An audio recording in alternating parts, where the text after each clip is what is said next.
Hey YouTube, this is Uncle Momo's music reaction channel where I provide my views on talented artists who have low subscribers and low views, as well as talented artists from around the world. Now once again, I have no idea all the reason why they have low subscribers or low views, but I'm going to bring it to the forefront of my channel for us to view.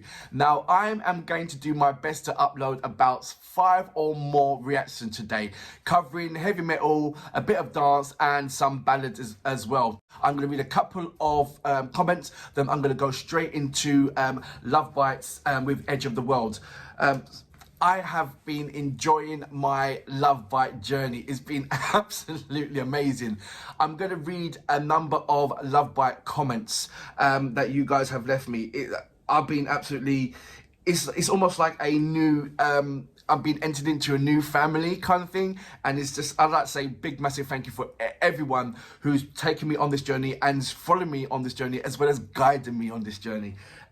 Steve Ratcliffe, another great reaction. Just love your enthusiasm. For me, they are one of, if not the best metal band out there right now. I think you would love by Bandmade too. Now, I've had a number of people asking me to react to Bandmade. I'm going to do it. How can I not? I'm on a journey where there's loads of, I'm on a journey and I'm not alone. And if I'm not listening to you guys and recommending me and giving me amazing advice, then what is the point, do you know? So yes, I will definitely check out Bandmade. I'm looking forward to it. We go to Power to the Beer. I love that. Power to the Beer, you got to let me know more about that, seriously. Comparing this to the Bohemian Rhapsody by Queen is nuts. I wasn't comparing it, I was saying that you can see the similarities. It's nuts by doing any kind of comparing, but I was doing a comparison. And when you're doing a comparison, you sort of like close your eyes, and you know, if you hear a singer, you think, that singer sounds like Kylie Minogue. It's not saying like, oh, that singer, is Kylie Minogue. So I'm not saying Love Bites is Queen. I'm saying that when they do play their music, it just gives me that Queen feeling, and I hope you understand that. We see what's it, Massine, I hope I'm pronouncing that right. This is not my comment, but Fast Skippers 777. He's described this in this way: Miyako is a real classical trained concert pianist since the age of 3. Brilliant. Her primary instrument is piano. Guitar is her second instrument. Basically, she has done more than 24 years of piano and 10 years of guitar. Wow. It does go on, but I have thoroughly enjoyed your in-depth insights on the individual characters, not only on the band. So please keep that going. I'm going now to do my second reaction. This is Love Bite with the Edge of the World. Reason why I picked this particular song, because I've just reacted to the Swan song. I wanted to have an easier way back in, not like fast hard. So I'm expecting this to be similar kind of feeling to the Swan song, but a little bit So you know what we're here for. Great vocabs and a damn good video audio music. Can you dig it?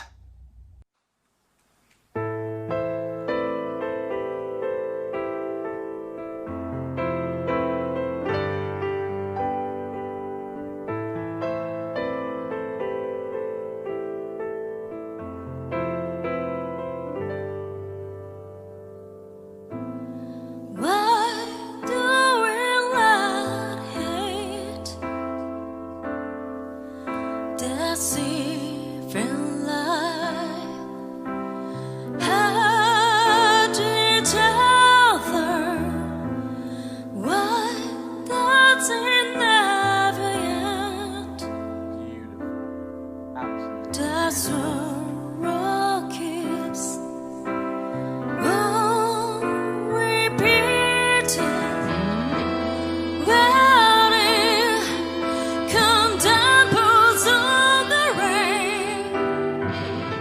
And it's amazing that there is a crowd, but you cannot hear not one single scream, one single cheer, nothing. It's just silent.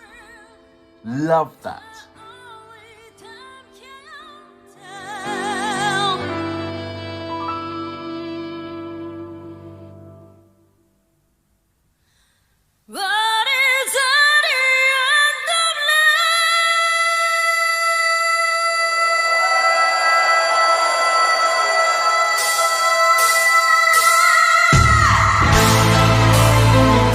Come on, what an intro.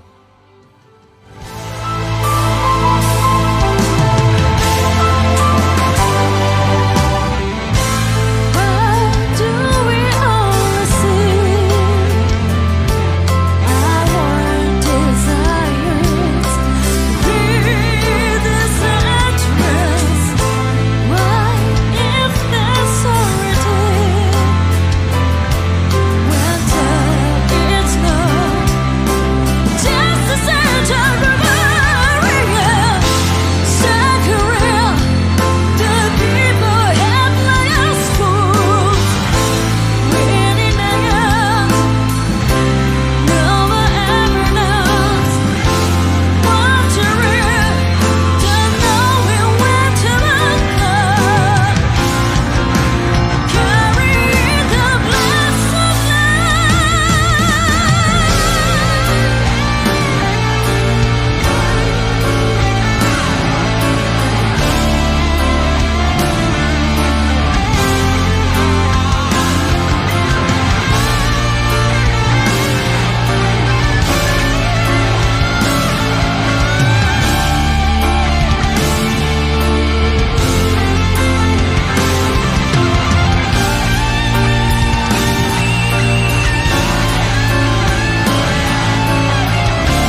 that was the Love Bites with Edge of the World. Do you know what? For me, just for me, and I think this one, for me, Edge of the World, is my favourite one. And the reason why, it had everything that I've had the pleasure of carrying out the reactions to the two previous ones. It had all those elements into it, plus more. You had Miyako doing the piano, but this time the piano was more heartfelt. It felt more personal. I saw her clothes, I saw her facial expressions, I saw that she was absolutely lost in what she was playing, and that made me lost in what I was hearing. She was really, I mean, I heard it in when she's doing the swan song, but this one just felt, I don't know, felt more. Maybe it was more because it was, instead of it being classical, for me it was more leaning to the soulful side of things. Even though it wasn't soul, but it was leaning to that kind of thing. It had kind of a more emotional, I don't know, I just had that kind of a more emotional attachment to the way how she was playing the pianos, the intro. And then I like the way how Asami came into it. Them two was a lovely contrast. That, you know, before in this one, you saw it was, I keep forget, I said her name as well, Miyako. When she played the piano in the swan song, it was her on her own, and then the rest of the band came in.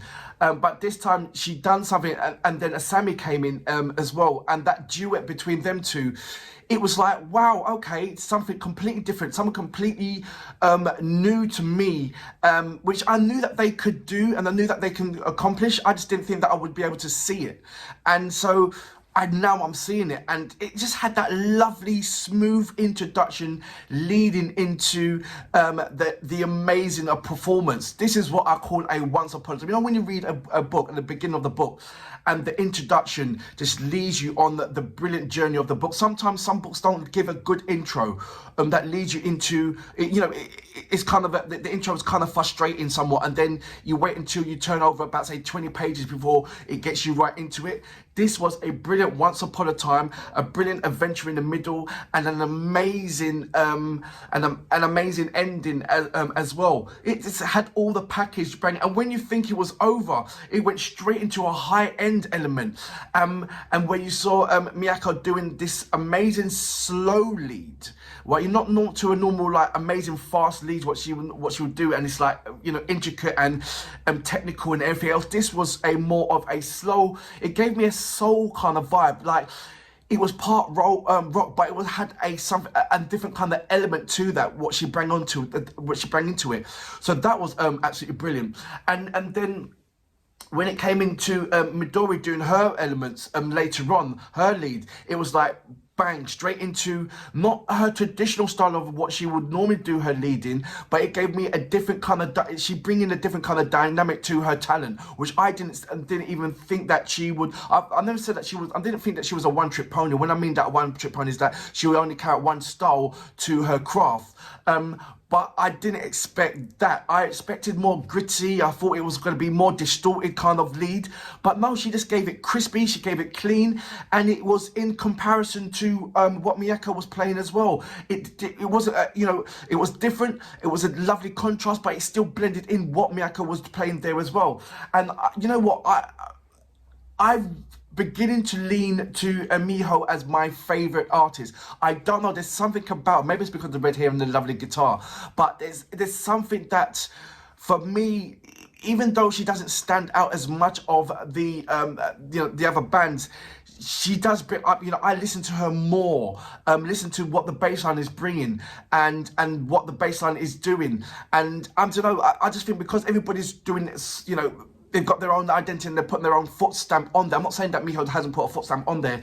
It's just that out of all the power monsters, she's the cutie monster. If this was a girl band, if this was Spice Girl, Miho would certainly be Baby Spice. You know, that's how I look at her. I just want to cuddle her. I think she's my favorite one out of all the artists, and I have no idea. I think from the beginning I was leaning to her anyway, and that's most of the reason why when they reacted to the first reaction that I did of the Love Bites, I homed in straight on onto her, even though that everyone was playing amazing. Like, they're all monsters. They're all absolutely monsters on there. Don't get me wrong. But like I said, once you have the luxury of listening to a whole band, you want to home in on the individual characters and have some kind of see which one do you feel more connected to, and everybody has that. Everybody, you guys, please tell me if you have that. I'm sure you have your favorite artists within the Love Band, Love Bites, but knowing that all together they're absolutely amazing powerhouse. This had me on an amazing. It was almost like a amazing story that was unfolding in this particular on Edge of the World.